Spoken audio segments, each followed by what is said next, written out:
Ваша ексцеленциjo, Кейт Мари Бърнс, амбасадор на Соединените американски држави во земјата, која што ќе се обрати со видеопорака, почитуван амбасадор на Норвешка, Јорн Јуджин Јелстад, почитуван амбасадор на Европската унија, Дейвид Гир, почитуван господине Агим Селами, директор на ЗИП институтот, почитувана директорке на МЕПСО, почитувани представници од регулаторна комисија, од мојот кабинет, почитувани представници овде присутни на енергетската заедница, почитувани новинари, почитувани учесници на оваа видеоконференција.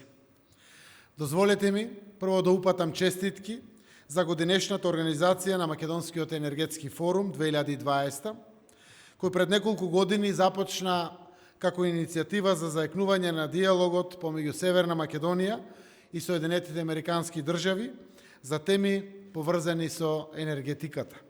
А денес прерасна во значаен собир кој на едно место обединува институции, професионалци и еминентни личности од областа. Чест ми е и годинава да ја отварам конференцијата, од која верувам дека ќе произлезат заклучоци кои ќе дадат придонес за зголемување на инвестициите во енергетиката. Токму еден од приоритетните сектори на кои се фокусира владата на среден и долг рок е вложувањето во енергетскиот сектор. Нашите заложби се насочени кон зголемување на интересите на инвеститорите во енергетиката со понуда на алтернативни решенија во поглед на геостратегиските енергетски позиции. Дополнително, нашите заложби се постепено преминување кон извори на чиста енергија, преку примената на еколошките извори на енергија, вода, сонце и ветар, со цел постепено намалување на употребата на јагленот како извор на енергија.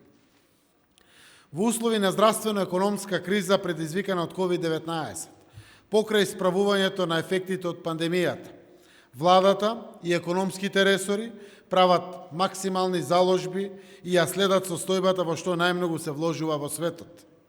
Токму енергетиката и енергетската ефикасност, заедно со дигитализацијата и сите други високи современи технологии се еднината на развојот. Во таа насока, ние мораме да фатиме чекор со трендовите за да имаме економски напредок. Денес сакам да најавам неколку проекти на владата во овој сегмент, како терминалот на течен природен газ во Александрополус, Грција, за што е донесена одлука за формирање на тимови за преговори. И во моментот преговараме. Сите инвестиции кои што ги имаме од земите членки на Европската унија, почнувајќи од инвестиции во фотоволтаици, ветерните централи и секако најавата за сериозни инвестиции во хидроцентралата Чебрен. Искрено се надевам дека учеството во овие енергетски проекти ќе потикне се повеќе сектори за развој на регионалната соработка.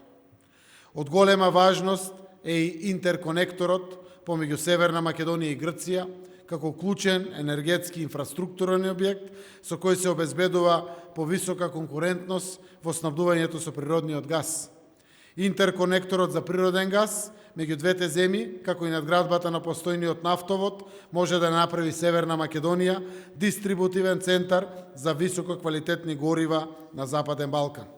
Овде можеме да ги дополниме идеите за разработка на проектните документации за интерконекторот со Косово, интерконекторот со Србија и уште едниот интерконектор помеѓу Струмица и Петрич, Република Бугарија. Дополнително, во чекор со нашите заложби и усогласување на регулативата со Европската унија, годинава во февруари донесен е и новиот закон за енергетска ефикасност, кој овозможува реализација на потребните инвестиции и мерки во областа на енергетската ефикасност. Следејќи ги позитивните примери од земјите на Европската унија и регионот, каде енергетската ефикасност донесува корист на повеќе нивоа, како за граѓаните, така и за економијата воопшто.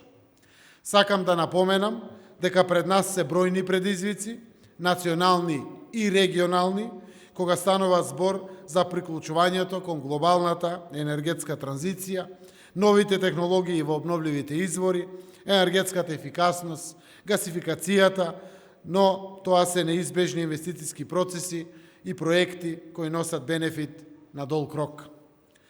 Примената на обновливите извори на енергија и енергетската ефикасност се дел од рамките за реализација и на зелениот договор на Европската Унија, кој има јасна цел – климатски неутрална и поотпорна Европа до 2050 година. И нашата земја го поддржува Европскиот зелен договор за одржлива економија преку претварање на климатските и еколошките предизвици во можности и правење на транзиција праведна и инклузивна за сите. Ви благодарам на вниманието и посакувам плодна дискусија од овој енергетски форум денеска.